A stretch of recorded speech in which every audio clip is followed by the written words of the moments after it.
You. Wait lang, loading, sorry. Oh, yan. Um, economics. Economics is the art of making the most of the life. Okay, so Says, that is according to Gary Becker. So what do you mean by that, Cindy? What do you think is the meaning of that?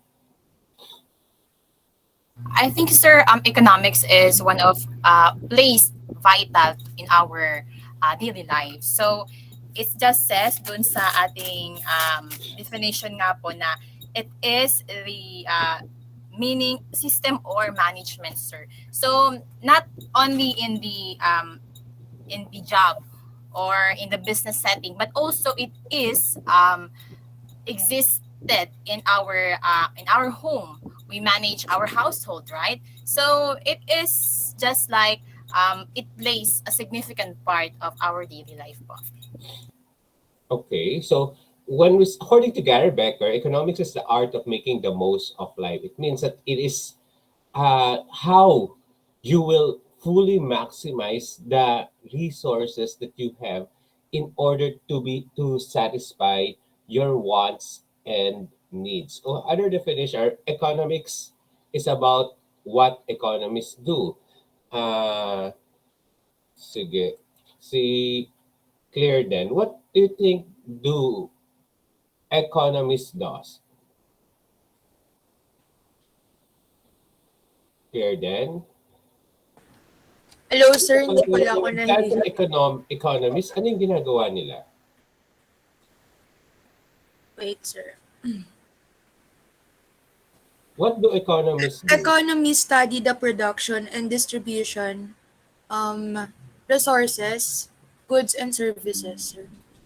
Is that right? Okay, so they study those things on how to produce goods and services and how do people maximize their resources. So basically, these economists study the economy of the country on how do people maximize resources and how how they will going to solve the problems in order to attain economic development. So here are other definition of economics. So economics is how individual and society choose to allocate scarce resources among different or competing or alternative uses.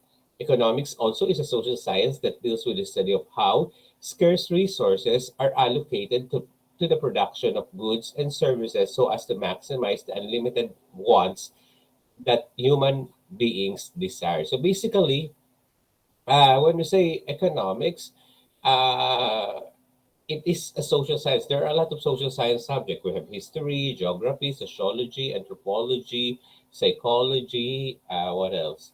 So, and economics is part of the social sciences. There are a lot of subjects, courses, or subject under social sciences, and one of which is economics. So, economics studies what? They study how the scarce resources, when we say scarce resources, these are limited resources to satisfy the unlimited wants and needs. So therefore, if the wants and the needs of the people are unlimited and the resources that will satisfy the wants and the needs of the people are limited, there will be conflict. That's why it is essential that human beings, that people should study how to maximize these resources, these unlimited resources to satisfy the unlimited wants and needs of the people. So yun, basically ganun. Okay, so now, why is economics a social science? Sinasabi dito social because its principal figure of interest is man and the society which he lives in.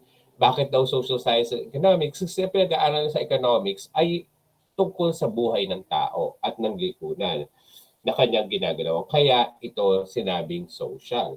Why is it science? Science because it is a systematized branch of knowledge that and utilizes both induction and deduction in explaining the various events and happenings in the economy. So, which means that it is a social science. It is a science because it is not just simply discussing what is happening in the economy, but rather it uses a systematic way of analyzing what is happening in the economy. That's why it is called also as a science. Okay, moving on, since economics is a science, which is a systematic body of knowledge, it uses a scientific methods. And here are the steps in economic inquiry. So pag nag-aaral lang mga ekonomista, nag-aaral lang nangyayari sa ekonomiya ng isang bansa, ang isang ekonomista, hindi sila basta-basta nagbibigay ng conclusion o ng recommendation. Because first, what they did is they conduct first an economic inquiry. First is they define the problem and then they gather the data. And then after that, that's the time for them to analyze and interpret the data. And then finally, draw a conclusion and recommendation. Just like what you did during your high school day, as in your high school days, you had a subject on, I think, research, practical research. Okay, you took research in senior high school. You have practical research 1 and 2, and in doing so, you also conducted research. And in doing the research, you first define your problem. What is the topic that you're going to study, di ba? Yun yung una niyong ginawa. Then after that, you started gathering data. Nag-interview kayo, nag-survey kayo, nag-observe kayo. Kung gumawa man kayo ng thesis, although kasi pandemic, minsan hindi na nagawa ng thesis. But in a face-to-face situation, there are instances talaga na naggawa sila. Although even pandemic naman, you can still conduct research via online, di ba? Pwede tayo mag. And then after gathering data, you have to analyze the data. So, nag-gather mo na. So, babasahin mo na, pag-aaralan mo na yung mga sagot. O, ilan yung nagsabi ng ganito, ilan yung nagsabi. And that's the time for you to interpret the data that you gathered. And then conduct what will be the conclusion based on the problem that you have made or identified. So that is the step in economic inquiry.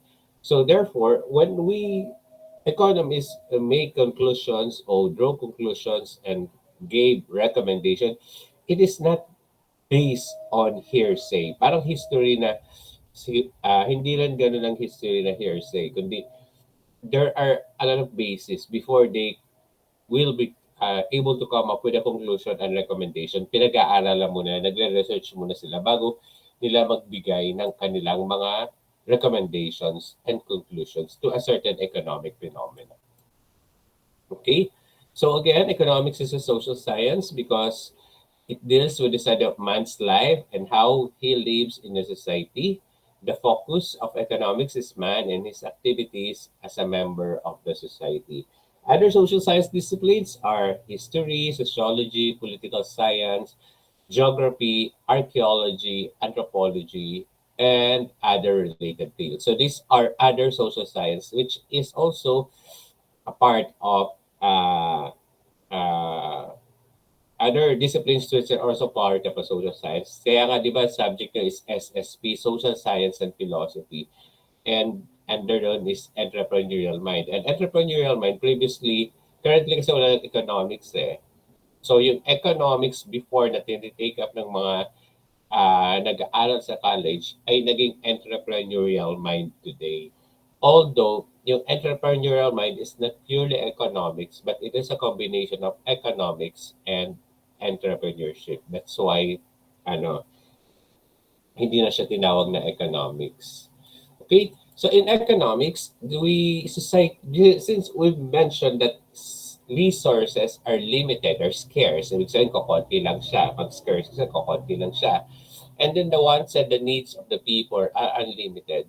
So therefore, kung conflict, marami ang gusto ng mga tao, wala ang kagustuhan at pangangailangan ng tao, pero yung mga resources naman natutugon sa mga kagustuhan at pangangailangan nila ay limited. So magkakaroon ng conflict. There's a conflict kasi hindi magbabalance yung wants sa supply. So ano yung dapat gawin? Society must figure out these questions. So therefore, there is a basic questions in economics. So ano-ano ba itong mga basic questions na to? Jeremy, pakibasa. Sir, am I loud and clear? Yes, you're loud and Sir, clear. a basic economic question, society we must figure out first is what to produce, make, how much to produce or the quantity, what to produce, the manufacturer, or for whom to produce or who gets what. Okay, so Jeremy, why do we need to know what to produce? Sir, basically sir, when we're talking about economics, I just want to highlight, yung scarcity po kasi, kakulangan. So there are only limited raw materials that are available in our market. So it is so important to know what are the product that we need to produce to advocate the needs of the people. Because if we are producing so many things that are not an answer to the needs or the wants of the people, we are just basically wasting raw materials. Eh may kakulangan na nga po tayo doon. Okay, so thank you, Jeremy. So it is important to know what to produce because we need to identify the needs of the people. It is a waste of resources if we're going to produce something that is not needed by the people. So ano ba, ano ba yung mga example? Ano ba, nagpatayo kayo ng bridge. May mga government projects na patayo ng bridge, pero hindi naman kailangan ng tao yung bridge na yun kasi hindi naman siya daanan. So, kumbaga, bridge sa isang malayong lugar, okay, nagpagawa ng isang building, multi-purpose hall, pero hindi naman kailangan ng tao, di ba? So, it is important na alamin natin ano yung kailangan ng tao, ano yung dapat nating gawin. At dun, yun yung gagawin natin. That's the reason why we need to identify first what to produce.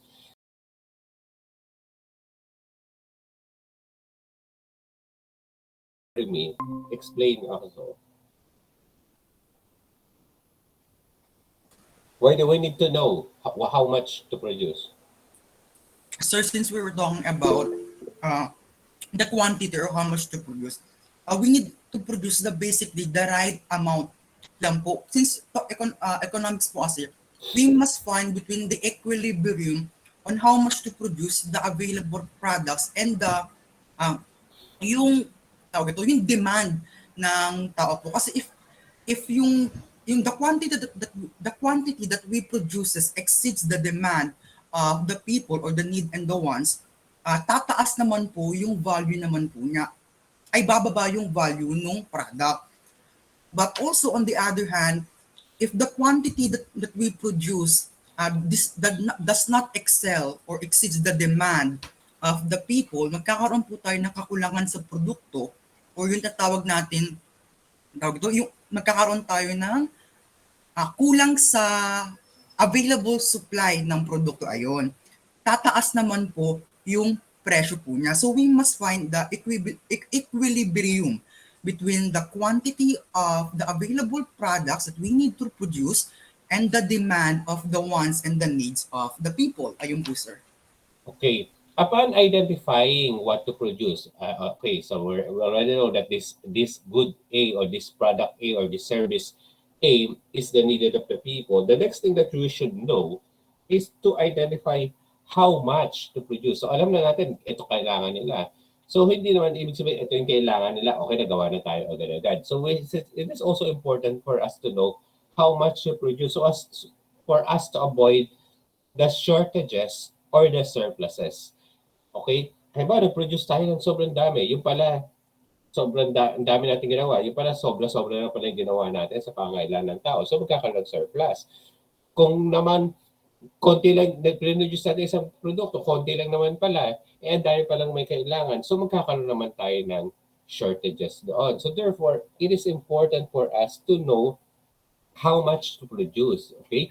And then, the next one is how to produce. So, halimbawa, uh, uh, gagawa ka ng produkto pero hindi mo na ikaw negosyante ka, gagawa ka ng produktong yung magtatayo ka ng computer shop pero hindi wala kang namang idea sa computers, di ba? Wala kang idea.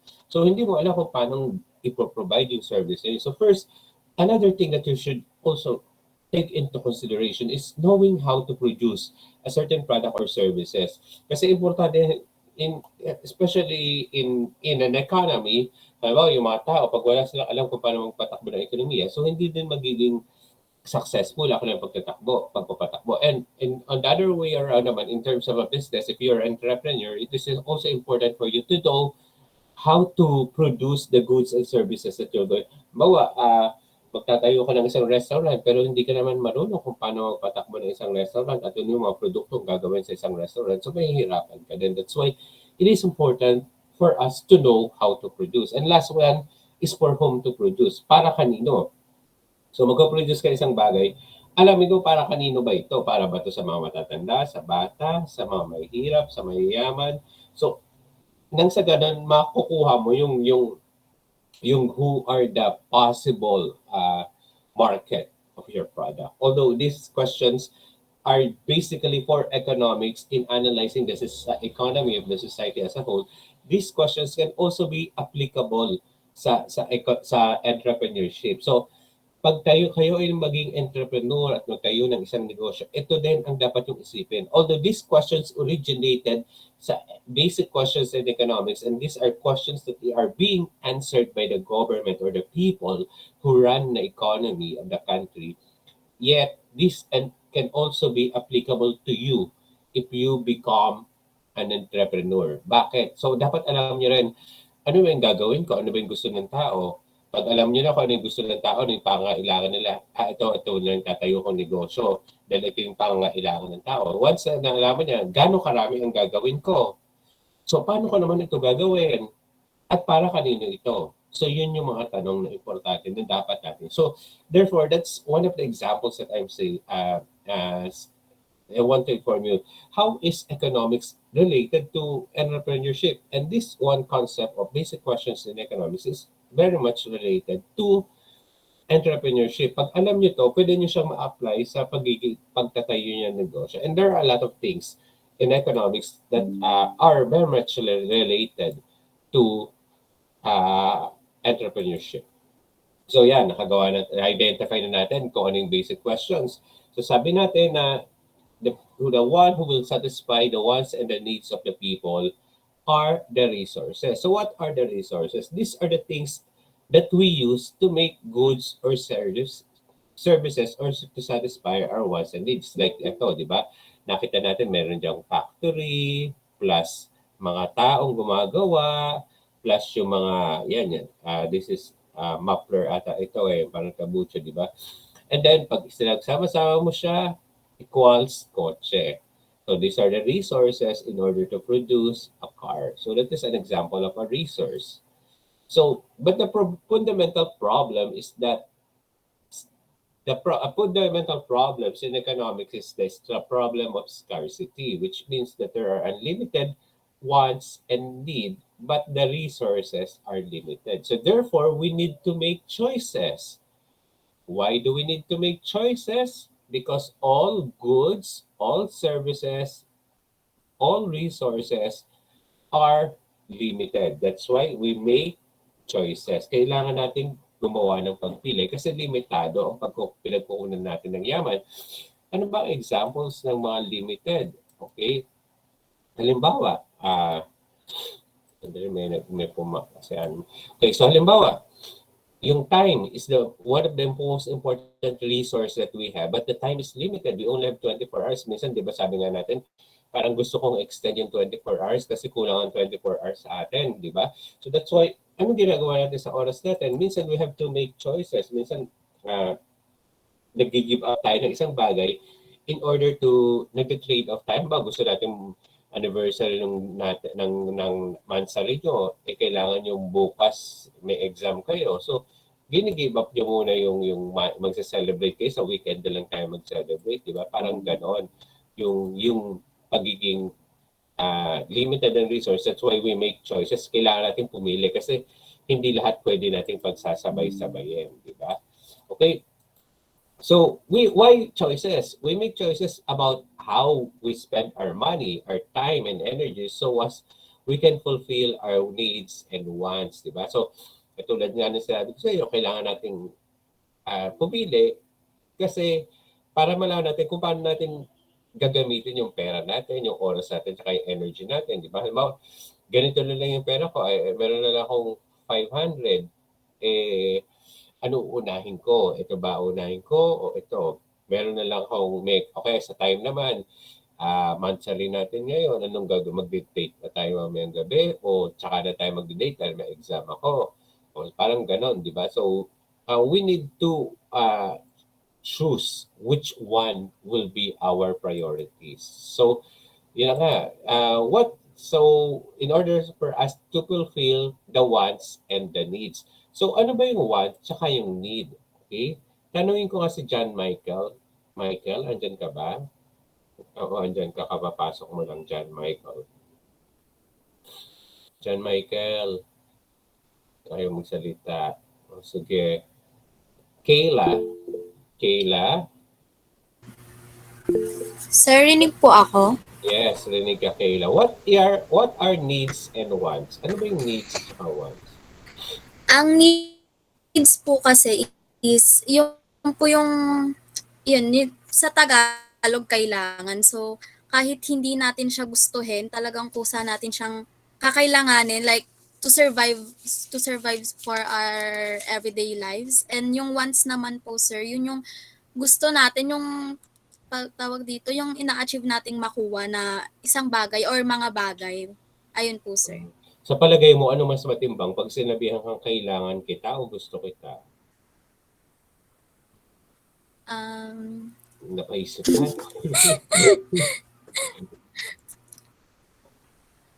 Ano sir, siguro Sabi mo kasi ano ano sir, mo? kailangan sir, pag kailangan po ako ganun. Para kanino yung Jeremy? Ay, kilala ko yan sir, charot. Okay.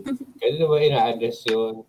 Paano, baka mamaya mabasa na ibang tao, baka sabihin, si Sir ang sinasabihan mo yan. Okay. O sige.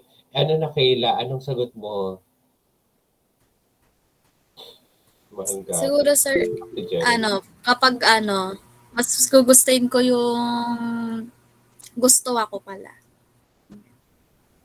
Mahal kita kasi. Yeah, Hindi kailangan lang tsaka gusto eh. yun sir, mas gugustuhin ko pag gusto ako kasi ayun, Okay. basta yun. Okay. But anyway, sa ano naman kasi, sa love kasi, minsan mali ang pagkaka-interpret natin ng kailangan, di ba? Parang ang dating yung negative. Pero actually, in reality kasi, mas mabigat yung kailangan. Kasi pag sinabi natin kailangan, it is something that you cannot live without. Pag sinabi ng kailangan kita, ibig sabihin, ito yung isang bagay na hindi ako mabubuhay nang wala ka. Although, ang dating sa ibang tao, it is something na na parang yung ginagamit ka. Okay, which is hindi. So, Ramel, may sasabihin ka, naka-raise ata yung hands mo. Parang may kukwento ka based on your experience. Actually, sir, siguro dagdag ko lang dun kay Kayla, yung sa di yung sa gugustuhin at saka ibang situation. Kasi yung sa needs kasi is basically for me kasi sa real life ko is parang ang needs kasi is talagang necessity, kailangan sa buhay. And then yung wants kasi parang luho lang kasi yun at parang gusto mo lang talaga, mangungutang ka lang para lang makuha mo yung wants mo. Parang, so at the end, parang nahihirapan pa, nagbayad sa mga utang. So yun po, actually kasi sa real life kasi talagang, lalo na ngayon, ang daming mga choices, mga options na pwede mong gusto mong bilhin na parang pag nakikita mo yung bagong trends, parang, ay gusto ko yan. Parang hindi naman necessity sa buhay. Parang paano na yung family? Paano na yung umaasa sa sa kita mo, something like that po. Okay, sige. May ano ka pala may request ka, you'll be out from September Yes, sir. Ano po, 25 sir? to October 5. Tama ba? Kasi may attendant kang Di ko, seminar. yes, sir. Oo. Okay, Nag-message so ako sa iyo doon. regarding that, kasi I will going to finish the discussion today about economics and then on Monday kasi may quiz kayo. So, in that case kasi, you have to take the quiz kasi although it should be at this time, pero kung may seminar ka during that time, you can take it in the evening of Monday, which is on Monday kasi mag-exam kayo, quiz. Okay And then po. the following week naman, yung lecture ko, kasi wala ka pa rin hanggang October 5, di ba? Opo, Okay, opo. so sa October 5, magle-lecture na ako ulit noon. About business plan naman, I think business plan ata, about projects yung i-discuss ko noon. So you can ask your classmates naman and who will Yes, be your sir. groupmates na lang regarding that. So yun lang siguro, kasi tinatanong mo kung anong gagawin para makapag-makeup ka. So yun lang siguro. Regarding do sa ano, Thank- gift, yung pasalubong, there's no need na baka ma-issue ka ako pag ano, mag-ano na yung It's okay, pasalubong. sir. It's okay. It's And okay po. ano naman, Opo. there's no reason for you not to give. Okay. So, All right yun. po. So, Thank in-mention you. na lang kung saan pwede ipadala yung pasalubong kasi yun, baka may issue pa kasi. Sige, sir. Okay, sige. Bye, ano na lang po. Okay po. Sige, thank Thank you. you. So, let's Opo. continue now. So that's correct. So when we say needs, these are stuff we must have to survive. Generally, these are food, shelter, and clothing. So, ibig sabihin, pag sa ating kailangan, ito yung mga bagay na dapat magkaroon tayo dahil kung wala nito, hindi tayo mabubuhay. And then once these are stuff which we really like, gusto natin magkaroon, pero hindi ibig sabihin kailangan natin ito para mabuhay tayo. So these are also known as the luxuries. Okay? So in order to satisfy these wants and needs, we have to produce goods and services. How do we get all of the steps that we have to decide on what things are we going to produce. So production is about how much stuff of an individual, business, country, or even the world makes. So what is stuff? Stuff are goods and services. So ano ba yung mga goods and services? Goods can be tangible, which is these are tangible things that which wherein you can touch it. These are products that you can buy. And services is something that is not tangible. It is something that is it is a work that is being done by the other. So, ano ba yung mga binibili natin? Ano ba yung mga pangailangan natin at kagustuhan natin? So, ito yung mga bagay na pwedeng mabibili nating produkto o pwede nating service. Halimbawa, ah kailangan natin pumunta sa doktor, nagkasakit tayo, nagpagamot tayo, nagpabunot tayo ng ipin, so nagpunta tayo dentist. So, sir, those are examples of services. Okay, nagbayad tayo sa kanila pero wala tayong staff, wala tayong goods, wala tayong product na nakuha sa kanila but we need to pay them kasi they provided services to us. So ganun din, like for example, we teachers, di ba, especially in the private school, kapag sa work ka sa private school, so teachers were being paid sa private school coming from the tuition fee of the students. So therefore, they pay the services of the teachers. So yun yung sinasabi nating uh, services. Okay, so let's continue. 39 slides pala to. Okay, kaya naman to. So what do we need to make all of this stuff? So para natin magagawa yung mga goods and services na yun? All you need to do is to provide the factors of production. So what are the factors of production? We have the land, labor, capital, and entrepreneur. Pag sa ating land, these are natural resources that we need in order to produce goods and services. So, halimbawa, gagawa tayo ng table. Okay, so yung table, ano yung natural resources na kinukuha natin dyan? Yung wood, which comes from the tree. Yung pako, okay, galing yan sa metal. So natural resources yan, di ba? So yun yung sinasabi natin na land. Okay, and then saan ba ginagawa yung mga produkto? Dun sa yung place where the goods and services are being produced, yun yung uh, land pala na consider. And then, syempre, yung mesa, hindi naman niya matatapos agad-agad kung walang labor. So, second factor is the labor, which is the physical and intellectual. So, labor pertains to the manpower, okay? The manpower of the individual. So, the next one is capital, which is pertaining to the tools, machineries, and factories. And the last one is entrepreneur. It is the one who manages all the resources. So, importante itong apat na to. Hindi mapuproduce ang isang bagay kung wala ang apat na factors of production na yun. So again, the four factors of production, we have the land, labor, capital, and entrepreneur. So like for what I've mentioned a while ago, yung mesa, di ba? yung mesa o yung upuan na kinauupuan nyo ngayon o yung, kung nasa kama man kayo o sa upuan. So, bago ma-produce yan, kailangan ng land, which is yung mga natural resources. So, kailangan ng kahoy, ng pako, ng lugar kung saan pwedeng gawin yan. So, that pertains to the land. Labor, yun yung taong gagawa. Okay, kung ipapako man siya o kung machine man ang ginagamit, siya magpapatakbo ng machine. So, that is refers to the labor. And then yung capital naman, ito yung, syempre, hindi naman pwedeng kamay ang gagamitin ng mga tao, di ba? So, pwedeng yung tools para magawa yung upuan or machines para magawa yung upuan. At yung factory kung saan ginagawa yung mga upuan o yung mga mesa niyan. So, that pertains to capital. And then the third one, syempre, hindi rin mabubuo yan kung walang mamumuhunan. At ang kailangan mamumuhunan dito, entrepreneur. So, yung may-ari ng pinabilan nyo ng upuan o kung sino yung supplier ng upuan o ng mesa. So, those are the 4 factors of production. Okay? So, next, si Kit. Kit, andyan ka? Kit? Yes po, sir. Okay. Nakikita mo yan? Yes po. Which factor of production is that, those pictures?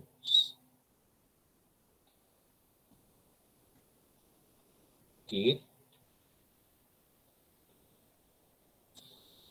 Hello? Kit, andyan ka ba? Narinig mo ako? O sige, nawala na siya. Sorry po, sir. Naka-off mic po pala. Oo. Which factor? Bali, yung nasa picture po is yung ano, sir, labor. Labor. Okay, correct. So that it pertains to labor kasi ito yung service ko ng McDonald's at saka yung farmer. Okay, next, Cristel. Cristel, buena obra. Yes po, sir. Okay, which factor of production is this? May dollars diyan, tapos yung tao mayroong hinahagis na pera.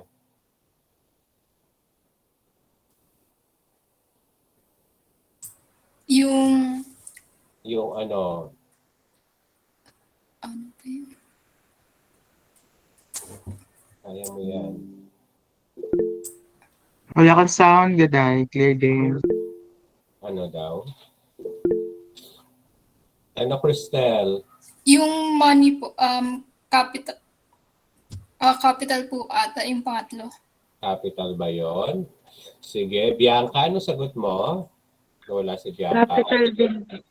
Capital Hindi. din. Oliver, ano sagot mo? Hindi rin eh. Entrepreneur po. Sir, may sinagot si Claire din kanina. Parang nabasa ko yung bibig niya. Okay. Claire din, nakamute ka. I think entrepreneur yata yung nabasa ko sa bibig niya. Yes, Sorry. sorry kasi may Sir, problem sa microphone. Oo. The correct answer is entrepreneur. Okay? So, it pertains to the person who... Entrepreneur, sir, di ba? Right? Entrepreneur. Okay? So, now, let's move on to the next one. So, after ni sinuhuli ko, Cristel, Nelisa. Nelisa? Yes, sir. Okay. Okay. So, next picture. Anong factor production to ni Lisa? Land po. Land ba? Of course, kung di land, yung isa na lang. Okay, so this pertains to capital. Kasi practical refers to the machines and factories. Okay, so this is capital and the last one, of course, is the land. Okay, so let's continue. So capital goods and consumer goods. Ano ba pinagkaiba ng capital goods sa consumer goods? Capital goods, these are goods that are used to make other goods or services. While consumer goods, these are final goods that are directly purchased by the consumer. So, halimbawa, yung metal, capital good siya kasi gagamitin siya sa paggawa ng sasakyan. Pero kapag yung kotse na, that is already as a consumer good kasi final product na siya na gagamitin ng tao. Yung upuan is a final good. Ang capital good niya is yung kahoy o yung plastic. Okay, so that is an example of a capital good and a consumer good. Okay, let's continue. Yes, Oliver, you want to ask something?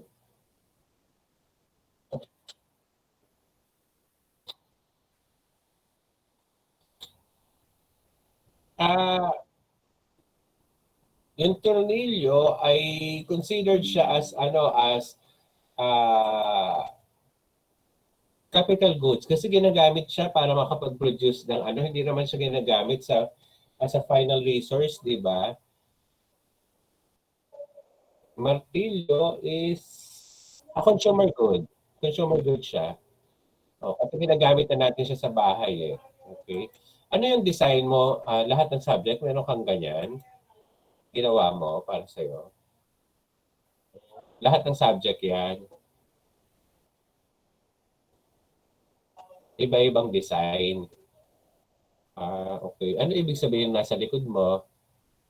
Bakit may XO yan, tsaka may ilaw-ilaw? Yan bang ibig sabihin ng, ah, okay, sa tao pala yan. So, mind, okay. Mindset. Abang, galing naman. Nahiya tuloy ako sa aking background. Parang, so, ganyan. So, ikaw lang ang may ganyan. Pwede niya i-share yan, sir. Okay. Sige, okay lang. Nasa sa'yo naman yan. Okay? Baka kasi magaling ka sa IT, magaling ka sa computer, kaya ka nakakagawa ng ganyan. Okay. Kasi baka kako you're specializing on that. And with that, let's move on to specialization. So, katulad kasi Oliver, baka may specialize siya sa IT. Okay. So, specialization is different. It's dividing up products so that goods and services are produced efficiently. Like for example, what is stated in the picture, Nike makes shoes, not hamburgers. McDonald's make hamburgers, not shoes. So, ibig sabihin, kung saan ka magaling, dun ka mag-focus. Okay? So, yun yung sinasabi natin na specialization. Kung magaling ka kumanta, katulad si Kimo, di ba? Magaling kumanta. Teka mo, meron na tayo ngayong Idol Philippines from University of Makati. I think, I'm not sure na kung graduate na. Oo nga. Hindi ko lang sure kung graduate na si Kimo or hindi. Graduate na ba si Kimo? Choir yun, di ba, sir, sa UMAC? Oo. Member siya ng Yuma Choral.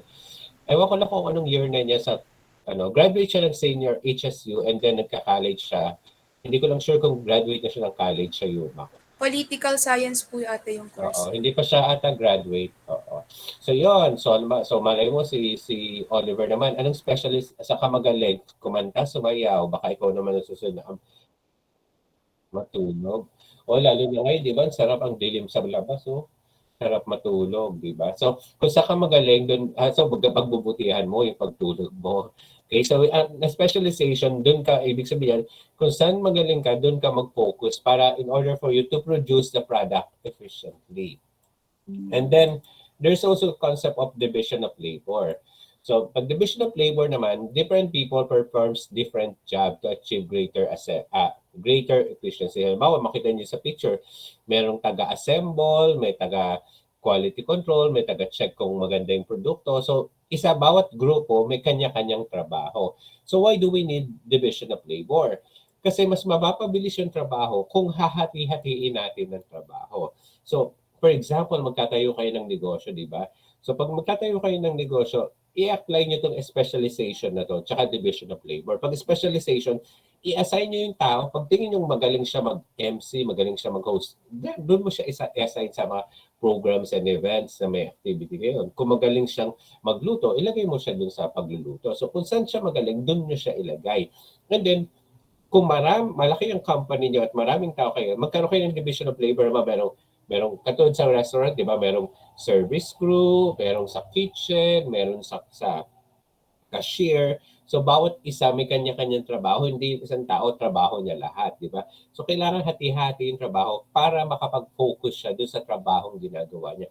And with that, kasi mas magpapaganda yung produktong ginagawa. Kasi master na niya. Alam niya na kung paano gagawin yun. Dahil yun ang ginagawa niya trabaho. So, mapapabilis yung trabaho at mas mapapaganda pa. Dahil alam na niya yung lagi niyang trabahong ginagawa sa kanya.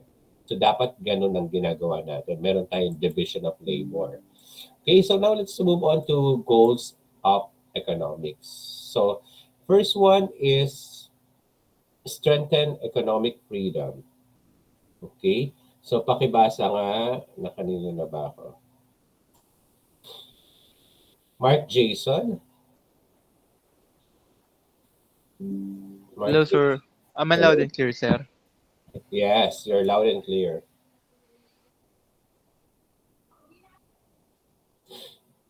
Jason, pakibasa. Jason. To strengthen economic freedom. Economic freedoms include consumer choice, freedom of occupational choice, freedom to consume or save, freedom to own properties, and freedom of enterprise. So what do you mean by that? Anong ibig sabihin ng binasa mo?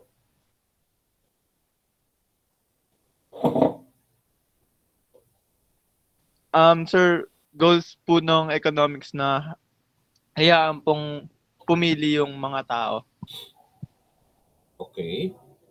So, isa sa mga sinasabi dito, one of the goals of economics is to strengthen economic freedom. When you say economic freedom, it is the freedom of individual to choose whatever goods or services that he wants to buy, provided that it is legal. Hindi mo pwedeng, bibili ko ng drugs, it is that's a legal drug, di ba? So hindi mo pwedeng invoke mo yung right to choose kasi it should be something that is legal, okay? So yung freedom of occupational choice, may karapatan ka pumili saan anumang trabaho ang gusto mong pasukan provided that it is also legal.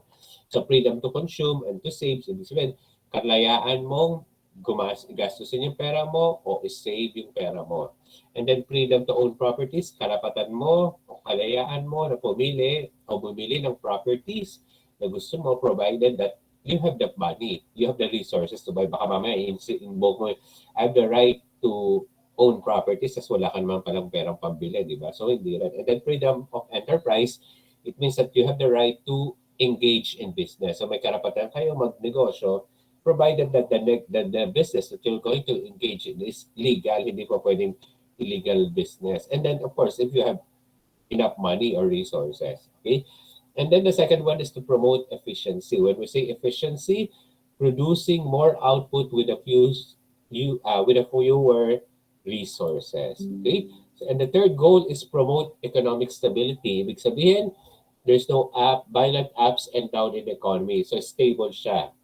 Hindi yung pabago-bago yung economy. And then, improve economic security. So let's say security, yung mga, the society will be able to satisfy the needs of the present generation without jeopardizing the needs of the future generation. Kumbaga, dumaan man ng maraming taon, meron pa rin matitira sa mga susunod na henerasyon. So pag sa atin yung food security, yung kahit tumagal ang panahon, meron pa rin silang makakain.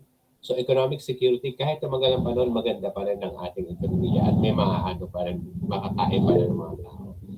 And then attaining high level of growth. So those are the goals of economics. Again, strengthen economic freedom, promote economic efficiency, promote economic stability, improve economic security, and attain high level of economic growth. Now let's move on to the difference between macroeconomics and microeconomics. These are two scopes of economics, especially those students na nag-aral ng applied eco kasi alam ko may applied eco sa senior high school, especially kapag kayo ay nasa ABM track. Sino nag-applied economics ng high school? Pakitaas ang kamay. Jeremy. Okay, dahil nag-applied economics ka, Jeremy, what is the difference between microeconomics and macroeconomics? Sir, am I loud and clear? Yes, you are loud and clear. Sir, as far as I can remember, when we're talking about microeconomics, from the word itself, micro, these are the small enterprises or small businesses in the community. When we're talking about the macroeconomics naman, yung point of view po nito, instead of individual small enterprises, you are looking about the macro scale or the economic status of the whole country itself. Ibig sabihin, pag pinagsama-sama mo lahat ng micro businesses or microeconomics, that is the macroeconomics naman po. Macro, malaki, micro, maliit. Ayun po. About Oliver, nag-raise ka ng hand, Oliver. Do you want? Yes.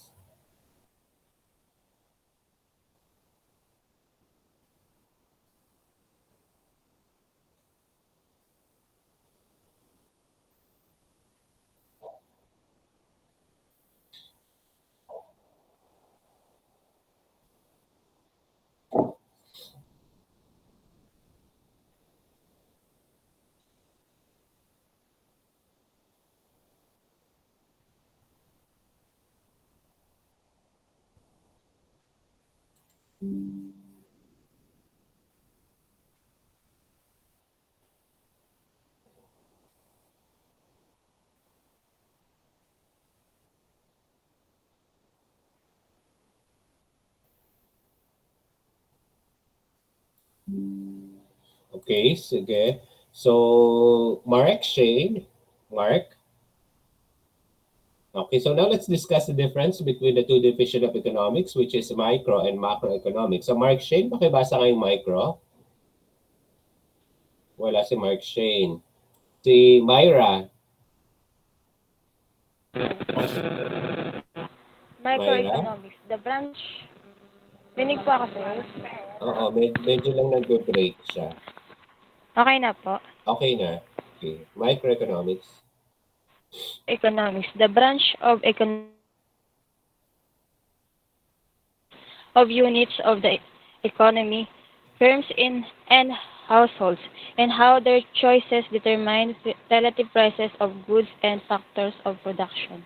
Okay, so when we say microeconomics, it is a branch of economics which deals with the individual decision of units of the economy or the house, the firms and the household. So therefore, when we talk about microeconomics, it deals with a small unit of the economy. It deals with the interaction between the household and the firm. So basically, yung pinag-aaralan natin dito yung mga negosyo sa ekonomiya ng bansa, yung mga iba't ibang industriya, iba't ibang paninda at ang mga produktong tinitinda at ang mga serbisyong tinitinda. At kung paano na-apekto yung mga pagbabago ng presyo nila. So basically, yun yung micro. From the words micro, which means small. So we are studying the small unit of the economy. On the other hand, let's move on to macroeconomics. Pakibasa nga, Patricia.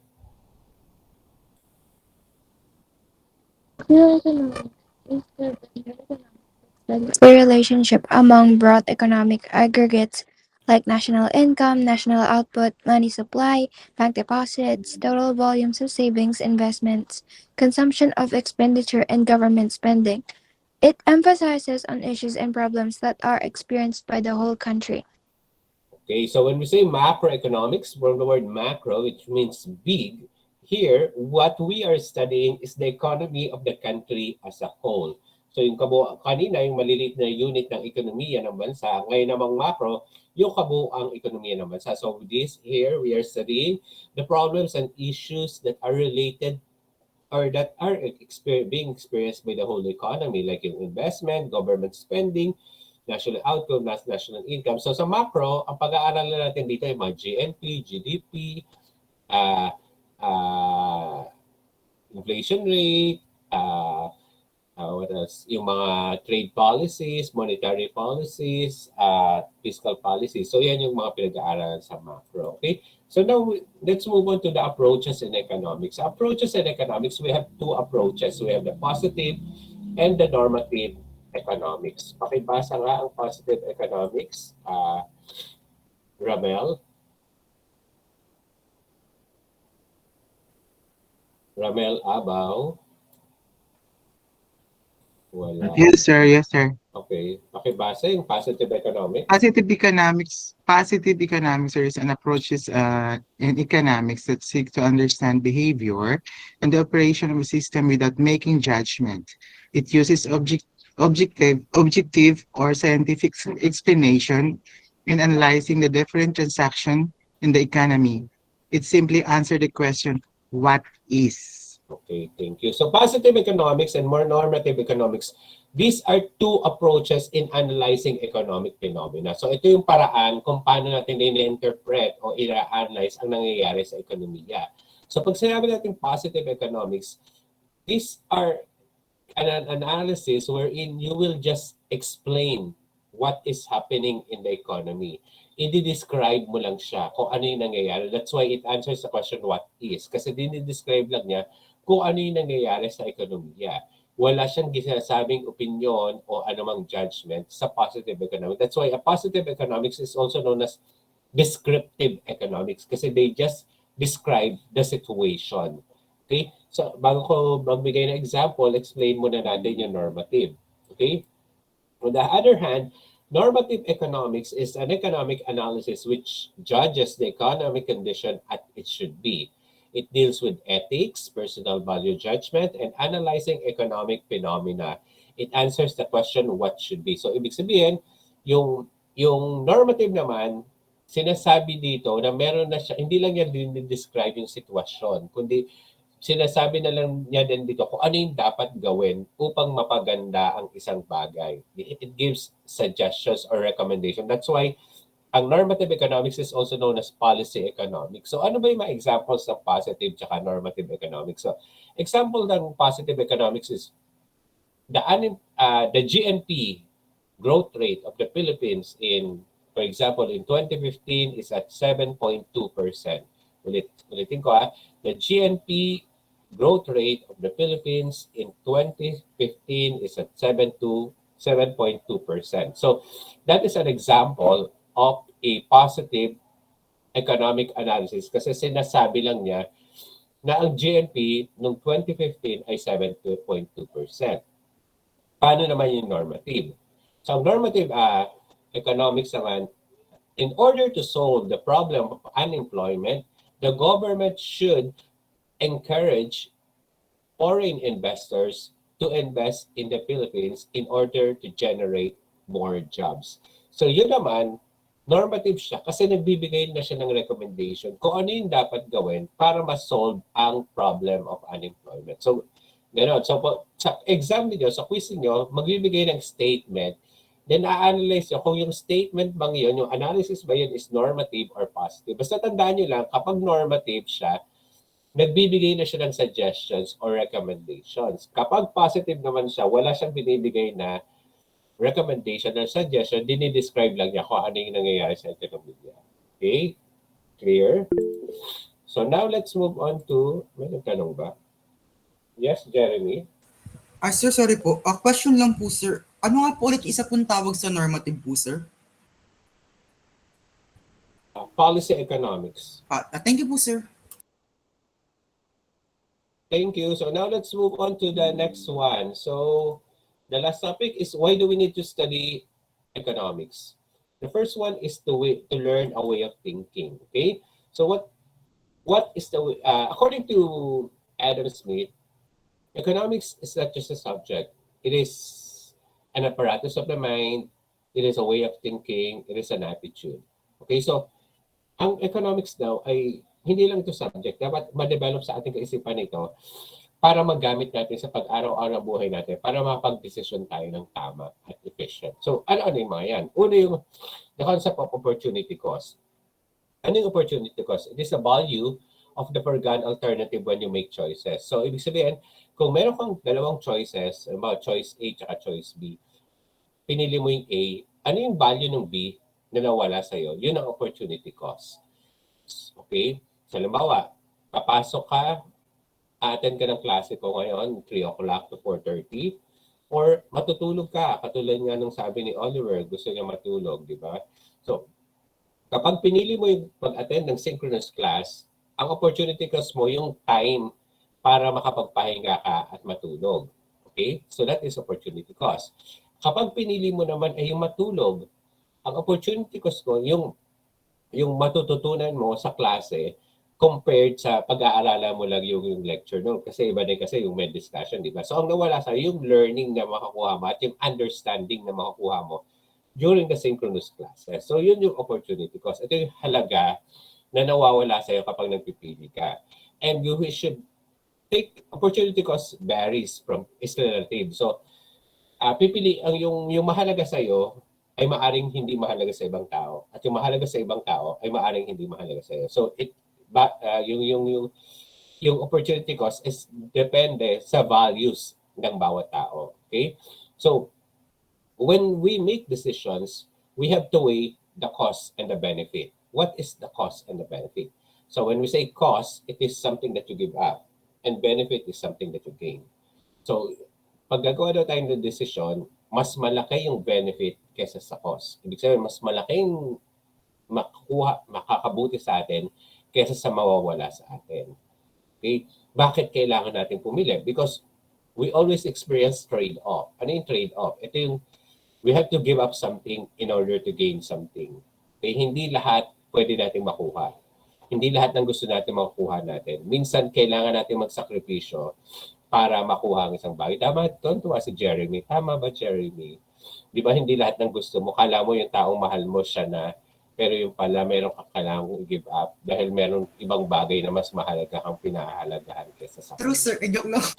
Okay, ganon. Okay. So, kailangan mo mag-trade off kasi hindi naman lahat pwede natin makuha ng sabay-sabay yung gusto natin. Kung gusto mo mag-aral, kailangan mong isakripisyo yung pag-boyfriend mo o pag-girlfriend mo. Kung gusto mo mag-boyfriend-girlfriend, masasakripisyo mo naman yung pag-aaral mo dahil wala ka ng time. So, there's always a trade-off. Lahat may kapalit. Lahat merong dapat kang isakripisyo. Tama ba, Jeremy? Oh. Yes, sir. Oo. Sige. Coincidence ba? Okay. Sino ba yan? Okay. Sige, let's continue na. Okay. Basta tandaan mo lang kung saan ka masaya, doon ka. Okay. At kung ano yung know your priorities, kung ano yung mas mahalaga sa'yo, yun yung piliin mo. Jeremy, sa akin ka na lang kasi, wow, ano to? Pare, mahal mo ba ako? Naku, nagkakatapatan na para di ka masaktan. Ano ba yan? Ano ba to? Nag-isindi? Ano ba nangyayari sa mga classmates mo? Lalaki sa lalaki. But anyway, okay. Pare, mahal mo ba ako? Ganyan ba yon? Okay lang. Tanggap ka naman ata nila Jeremy tsaka Oliver. Tanggap nila yung ano. Yung mo, ang daming supporter mo, oh. Puro mga babae pa nagsusupport sa inyo. Naku, paano na yung mga... Paano naman yung nagkaka-crush sa inyo, Jeremy tsaka Oliver? Ano na mangyayari sa kanila? Ay, Jennifer. Kung marami ko nakikita sa social media na ganyan, ha? At saka sa mga mall, magkakakakbay. Okay, akala ko ba family tayo dito? Okay. O sige, tuloy na natin. Pero okay, bagay kayo. Pareho kayo matalino ni Oliver tsaka si Jeremy. Okay. Sige, kaya lang baka ano kaya pag nag-date kayo, wala kang mangyayari sa inyo, kundi mag-date-bate kayo, magtatalo kayo na magtatalo. Ang sakit nyo sa mata, naiiyak. Okay lang, Cindy, tanggapin mo na talagang ganyan sila. Okay. But next, marginalism, tuloy na natin. So marginalism is thinking in terms of margin, not in terms of total. So ibig sabihin, pag marginalism, titingnan mo ano yung karagdagang nakukuha mo. Kung pipiliin mo siya, Oliver, ano ba ang ano yung marginal benefit na makukuha mo? Mas malaki ba yung benefit na makukuha mo kaysa sa mawawala sa'yo? Di ba mas magiging masaya ka ba sa kanya kaysa dun sa isa? Okay, tama ba, Oliver? Kasi si Oliver, ganon, okay. Pakinabang talaga, no? Para bang ano. But anyway, sige.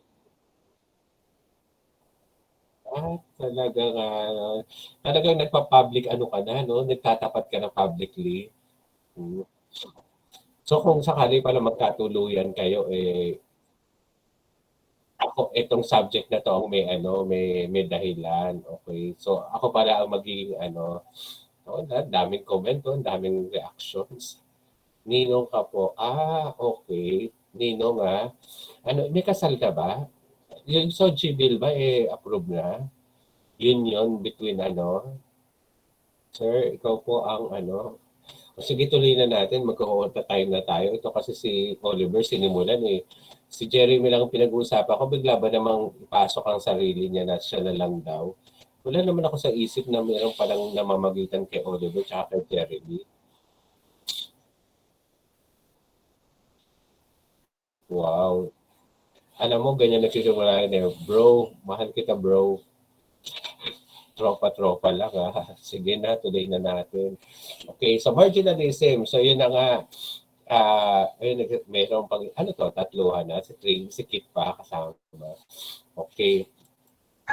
So tuloy na natin. So marginalism, thinking in terms of margin, not in terms of total. So today, total, nandiyan naman si Oliver. So, diba, si Oliver, nagkatitinda siya ng banana Q. Okay. So, sa isang banana Q niya, nakaka, ano siya, sa banana, nagtitinda siya ng banana Q, nag-hire siya ng isang empleyado. Hinire niya si Christopher. So, si Christopher nakakapag-produce ng 10 banana Qs in 10 minutes, di ba? So, gusto niya mapadami yung production niya. So, sunod, hinire niya si John Michael.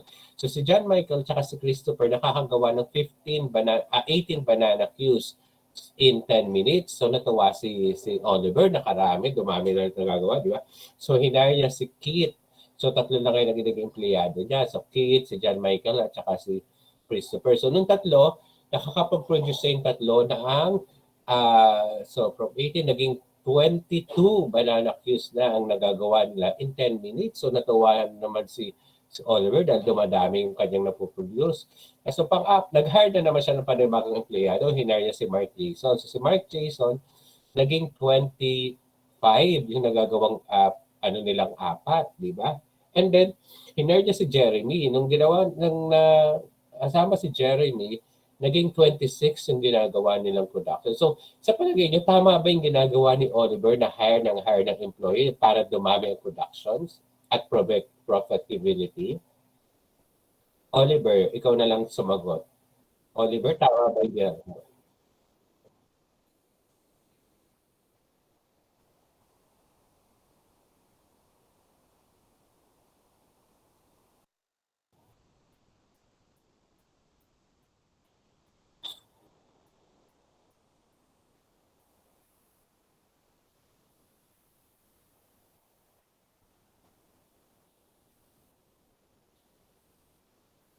Ikaw, Jeremy, tanungin ko nga kung tama ba si Oliver?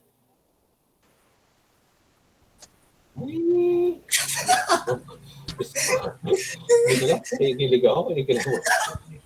Jeremy, ikaw, sa palagay mo, tama ba?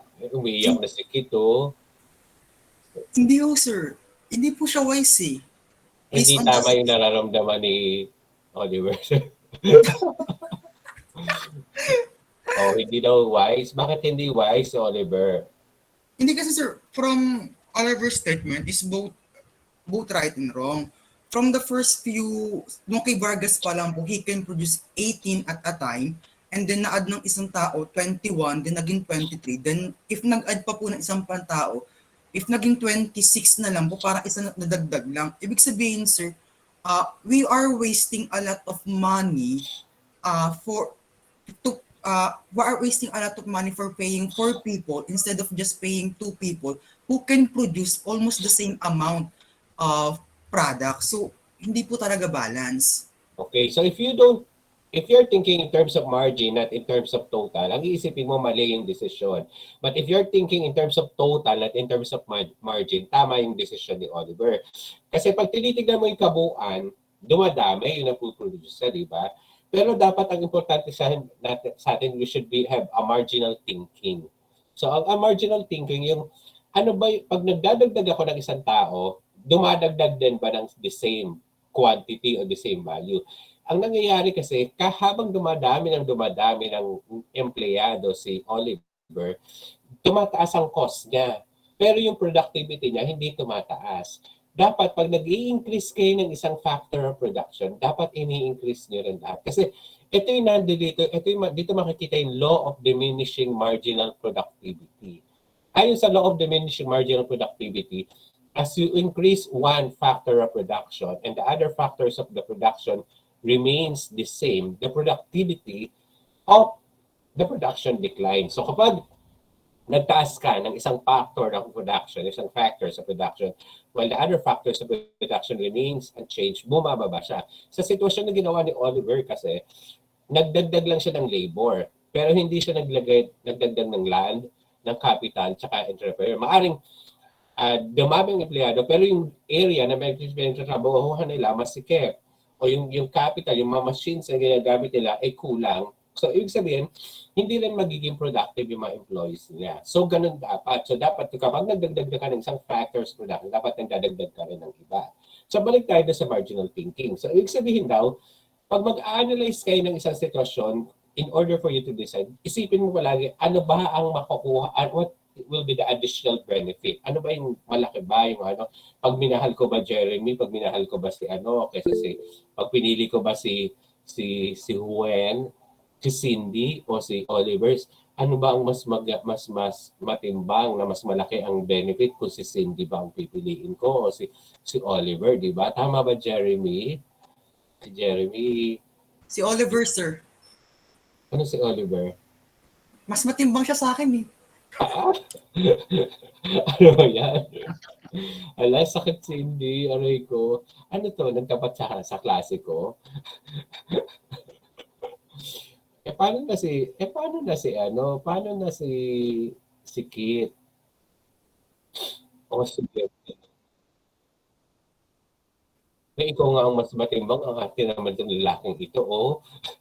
O sige na, tuloy natin. Then sunk cost. Sa sunk cost naman, ito yung cost that cannot be recovered. Kung baka halimbawa, bakit ba nagsisale yung mga company, yung mga aeroplano, bakit sila nagsisale? Kasi kapag nilumipad yan, puno man o hindi, yung isang aeroplano, yung cost yan, yung gastos niyan, bayad na yan. So, kaya sila nagsisale para mabawasan yung cost nila. Okay? And then the last one is, there's no such thing as free lunch. Wala daw libre sa mundo. Lahat ng bagay ay may kapalit. Lahat ng bagay ay may kabayaran. Tama ba, Oliver? Kaya, sorry na lang Cindy, hindi ikaw ang pinili. Mas mapala daw si Oliver. Mas maganda si Oliver kaysa sa'yo. O, di ba? Oo. Sana all mahaba ang hair. Okay. May kit naman ako. Mature ni Kit. Seriously ako kay Kit. Hindi naman siya nagsasalita kanina. Okay, sige. O, sige. So next, understand the society. Okay, so bakit kailangan natin pag-aralan ng economics? So that we'll be able to understand how society works. And bakit ba may surplus? Bakit ba bumababa ang presyo ng produkto? Bakit ba tumataas ang presyo? Ngayon, di ba may mga issue tayo na kulang daw, mataas ang presyo ng bawang, ang dami asin dahil daw sa kulang sa supplies. Kasi pag mataas ang demand, bababa ang supply, tumataas ang presyo, di ba? Pero hindi naman pala totoo na kulang ang supply. Marami tayong bawang sa Batanes at saka sa Mindoro, di ba? Anong nangyari? Hino-hoard nila. Bakit nila hino-hoard? Para tumaas yung presyo ng produkto o para makabili tayo ng produkto sa ibang bansa, mag-import. Meron tayong dahilan para di ba? So, yung mga bagay-bagay na nangyari sa ekonomiya ay maiintindihan natin because of economics. At malalaman natin yan next week pag nag-discuss na tayo ng supply, ng demand, di ba? Katulad nga ni Jeremy, nagde-demand siya ng pagmamahal. At si Oliver naman ay handang mag-supply ng pagmamahal, di ba? Dahil may kakulangan sa nagde-demand siya, no? Sabi ni Oliver, siya yung magtutugon sa pangangailangan. Tama ba, Oliver? Oo. Okay. Okay. Sana all, no? Okay, sana all may love life. So, buti pa si may love life na. Okay. Sige, tuloy na natin. So, next is to understand global affairs. So, malalaman natin, bakit ba tumataas ang presyo ng gasolina? Ba't tumaas ang presyo ng pamasahe? Kasi tumaas ang presyo ng gasolina. Eh, ano naman ngayon kung tumaas ang presyo ng gasolina? Kasi binibili natin yung produkto sa ibang bansa, di ba? Ini-import natin. Ang taas ng presyo ng dollars ngayon, exchange rate. So, mataas ang products na binibili natin imported goods. So, mataas ang nakaka-apekto siya. So, because of that, because of the trade policies, the common currency, na iintindihan natin yung ano yung nangyayari sa daigdig. Okay? Okay. Oliver, natatawa ka sa discussion ko? Tatawa ka ng tawa? Hindi. Okay. Kala ko tuloy may nakakatawa sa joke ko eh. At sa joke ko sa dinidiscuss ko. Hindi naman ako nagjo-joke, tuwan-tuwa ka. Yung mga ganyang tao, iba yan eh. Ah, grabe. Mukhang totoo. Mukhang totoo nga Mga ito. baklang to. Char. Mukhang totoo nga ito. Halata na kinikilig. Hindi plan. Okay. Sige. And then to be an informed citizen. Okay. Natatawa kasi ako habang nakikita ko kasi sa camera si Oliver. Seryoso naman yung discussion ko. Pero nakakingiti siya. Nakakatuloy ako. Ano yung, ano yung nakakatawa sa sinasabi ko. Okay. O sige. Okay. So that is, I think that is the last slide. Ayan. Okay. So, yan. Okay. So, okay. Paano ba kayo ng pinagalingan, Oliver, ni Jeremy ng senior high?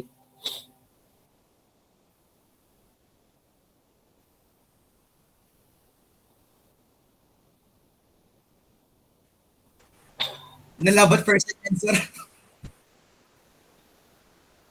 Nakakaasar. Naaasar na si Claire din sa inyo. Naiirata na siya. Okay. Kasi mukhang hindi kayo nagjo-joke sa isa't isa. Mukhang seryoso kayo sa isa't isa.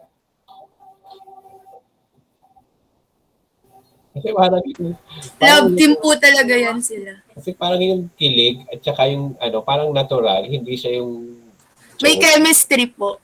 Oo. Thank you tuloy si Claire. Sige. Anyway, dahil dyan at dahil inspired kayo, ayoko na, naman tayo, we respect naman, na ngayon, open na tayo sa LGBTQ, di ba? Tama ba? Oo. So, ayun, may spark talaga siya. Okay, sabi nga. So, alam ko naman siguro na next week sa quiz natin, I'm hoping na kayong dalawa ay isa sa pinakamataas kasi inspired kayo. So, next week mag-quiz tayo. So, yung mga diniscuss ko ngayong araw na to, total, naging active naman kayo ngayong araw na to. Pag-aralan ninyo, hanggang sa Monday, mag-quiz tayo. 30 items quiz ito. Sana ma-perfect nyo. Na-perfect nyo ba yung quiz ko last time? Sino ba naka-perfect nung last time? Sino highest natin dati? Last meeting? Sino?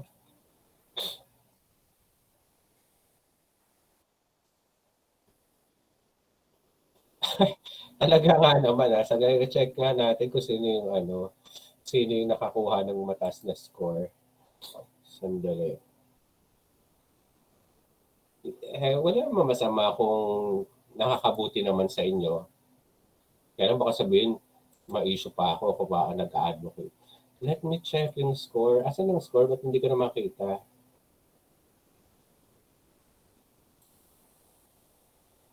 Mali ata yung napindot ko. Check ko nga kung sino yung mga naka-perfect last time. Ayan, ito. So, ang mga scores, ang nakakuha ng highest score sa 30 ay sina Princess Villacorta. Ano ba yan? Hindi, yung may background music kasi dito, don't know what to do, don't know what to say na kanta. Bagay na bagay sa inyo. Jedia Fernandez, Cherry Cotesado, Rufa. Ano ba section ito? Tama ba? Parang iba po yan, sir. Mali ako. Sandali. Nawala tuloy ako. Ibang section pala ito. Kaya ba sabi ko, parang hindi ata ito yung mga tao ngayon. Sige, ito na, nakita ko na. Okay, so, tignan nga natin kung sino yung mga nakakuha ng mataas na score. Ano pala yun? Ibang section pala yun.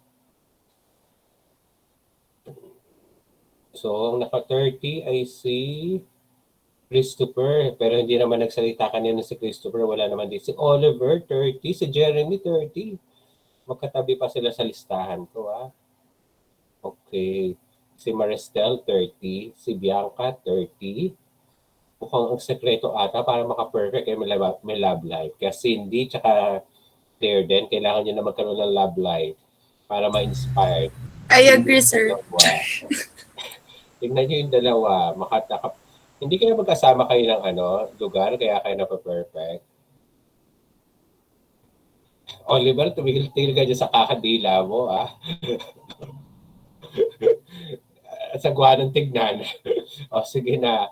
So, tuloy na natin. So next week, magkikita tayo for our quiz. So, ipopost ko na yung lecture ko for today. And then,